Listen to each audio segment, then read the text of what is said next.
This was the phone call that changed everything. Hello everyone, Emily here from Connected Intuition. Today I thought I'd share my story about how I went from working in fashion, e-commerce, and finance to becoming a psychic medium, an intuitive teacher, and a pet communicator. It's a 15-minute ride through unexpected twists, through a cemetery walk, a top-hatted spirit guide, a yarn festival, and even my most watched ever dog reading. Grab a cup of tea or coffee, and let's have a chat.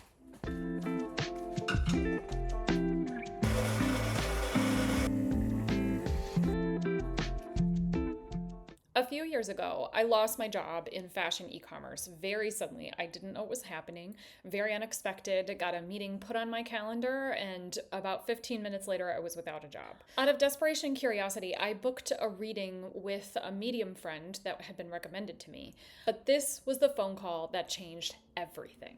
On this phone call, she said three really big things.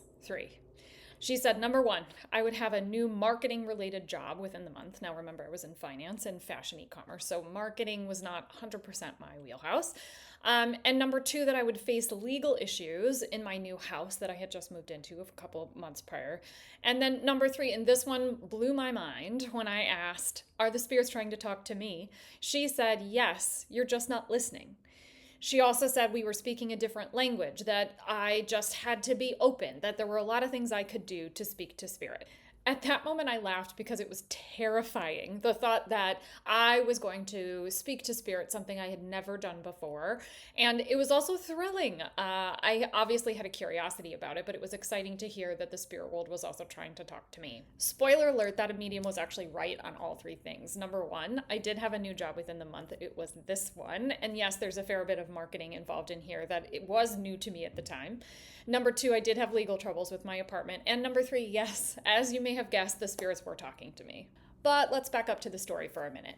There's a cemetery very close to my house. It's old, ancient, has beautiful trees. Actually, it's more like a park with people's graves inside, and was actually thought of that way in the beginning of it being a cemetery over 100 years ago at this point. Now, prior to this phone call with the medium, I had walked there before and felt the sense of peace and just oneness with nature. But after this call, I did as I promised to do, which was to stay open to any and all experiences. And as I started to walk through the cemetery, I started to feel on my body these spider webs. And I was like, what is this? And could see them kind of in my mind's eye. And when I asked the question, what are these spider webs? What is this energy? What I heard was it's old energy. So as I continued to walk and kind of feel the presence of spirit, and I could kind of sense energy around me, but it was kind of fuzzy and foggy because I was new at this. Despite being new, though, my emotions were all over the place. There was joy in being able to connect to something. There was a little bit of fear, like what is happening? And also just nervousness of like what's going to come next. I continued to walk and I continued to feel. And then as I was about to exit the cemetery, out of the corner of my eye, just a split second, I saw a top-hatted, mustached man sitting on top of a gravestone. He looked at me and said, if you want to learn, all you have to do is ask. I then, of course, because I'm super curious, asked him, who are you? And he said, a teacher. Now, it wasn't necessarily the one that I wanted or asked for, but he was definitely there and open. And it opened up my eyes to the idea that the spirit world could be our teachers and our best ones at that. After that encounter, I started to connect to spirit more frequently. I took more cemetery walks. I started to meditate and ask for spirits to come forward to me in that meditation. This was long before I knew what something called sitting in the power was. I was able to identify some of my relatives in spirit and have conversations with them, which for me were healing and peaceful and so worth it, and really changed my perspective on what spirit communication could look like. Now, being open all the time is exhausting. So the other thing I had to kind of figure out very early on was how to ground myself.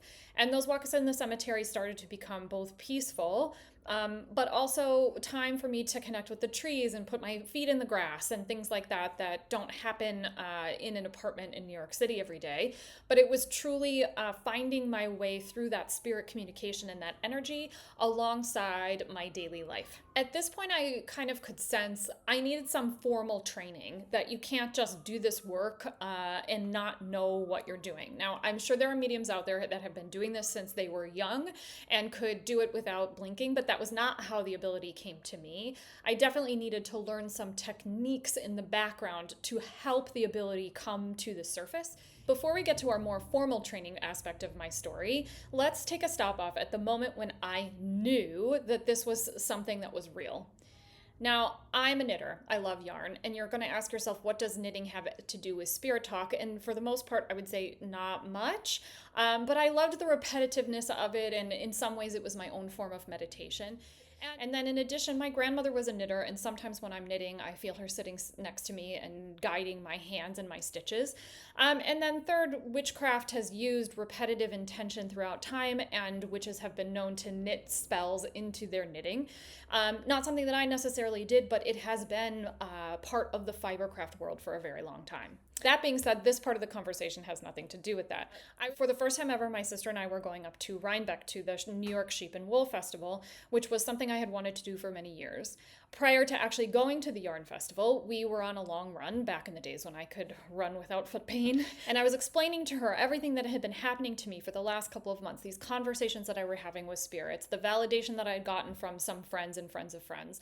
And she turns to me and said, well, I've been doing that for a long time. What? That's a thing? Like, I thought I was making it up. And I was like, what? Wait, we're having a parallel conversation where we both understand that we're mediums? She tells me the story of this friend of hers in spirit who constantly is around her and talks to her on the daily. She, can feel her presence all the time. She's a very strong spirit and easy to talk to.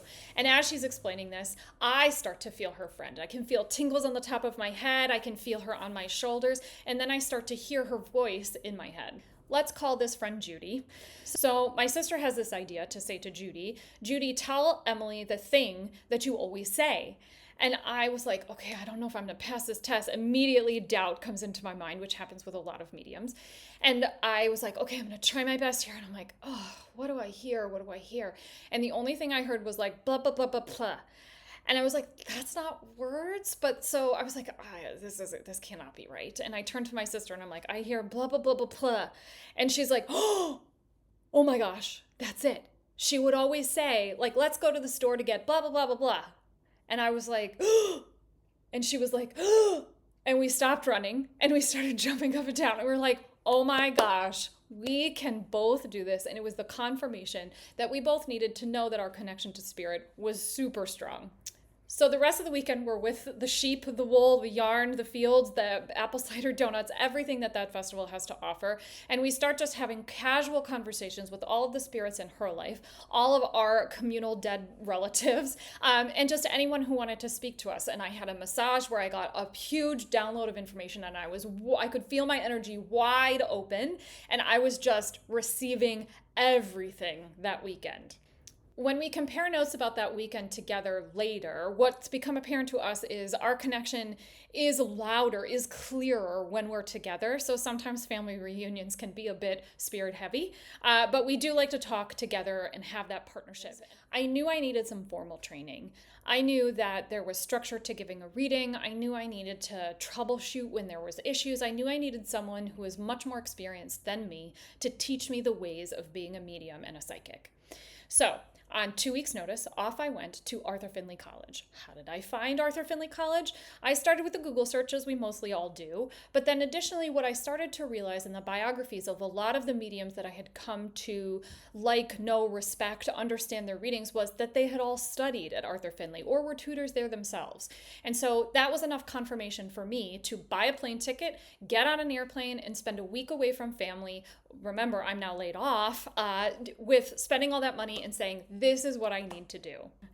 Now, the first class I took at Arthur Findley was actually called, Is It Me or Is It Spirit? Aptly named for someone who's like, what is happening to me? The tutors there really affirmed for me that the things that I was seeing, feeling, hearing were real. And here are some techniques and exercises to kind of hone in on that ability. Arthur Findley is intense. Classes are from 9 a.m. to 9 p.m. all day, every day that you're there, and you're working in groups, individually, with the tutors, wash, rinse, repeat, doing meditations, sitting in the power, doing complex exercises, doing simplistic exercises, getting feedback, getting validation, help with how you're stuck and getting unstuck. All of those things take up 12 hours a day.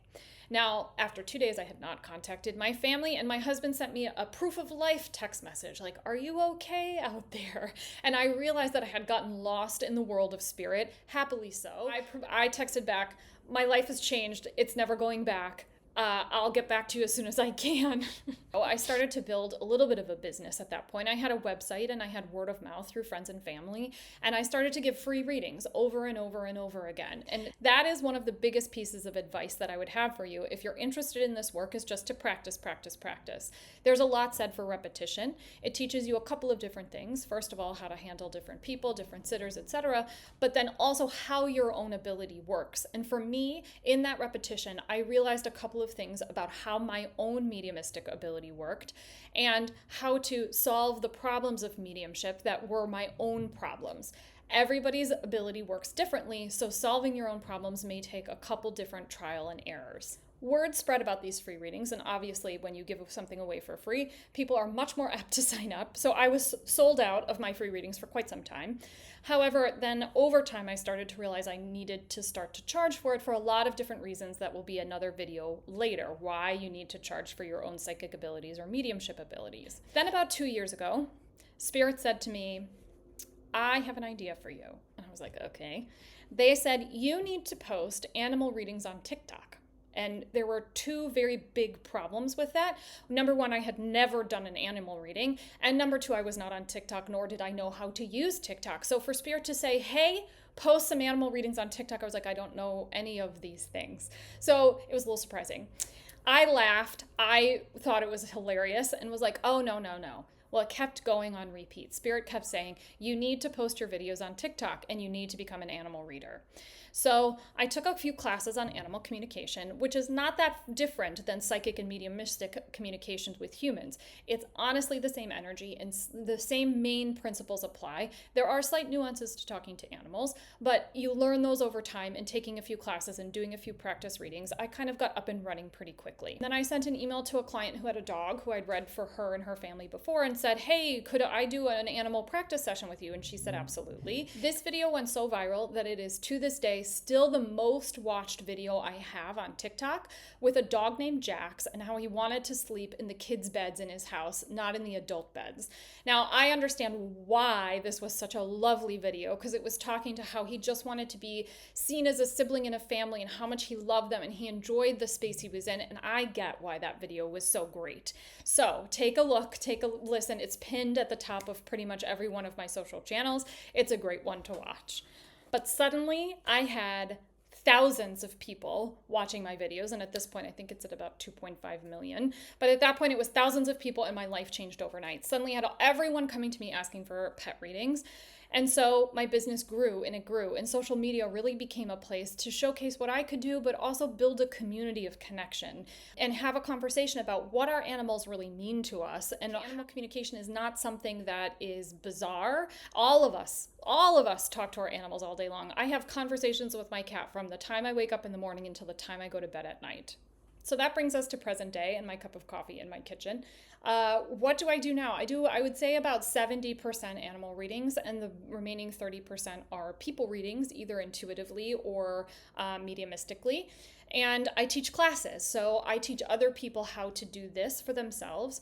So that's my story. This is how I lost my job in fashion to unexpectedly walking through a cemetery full of spider webs, the top-headed spirit guide, a yarn festival that still cracks me up to this day, off to formal training in England, and then back around to starting my business here in New York City.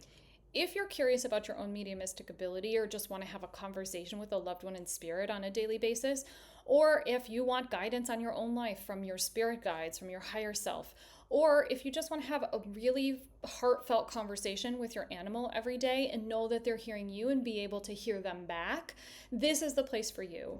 My channel is devoted to that conversation, deepening that connection. And I use that word connection very strongly because that's what I desire, for you to have your own spiritual connection, but us as a community to have a connection together.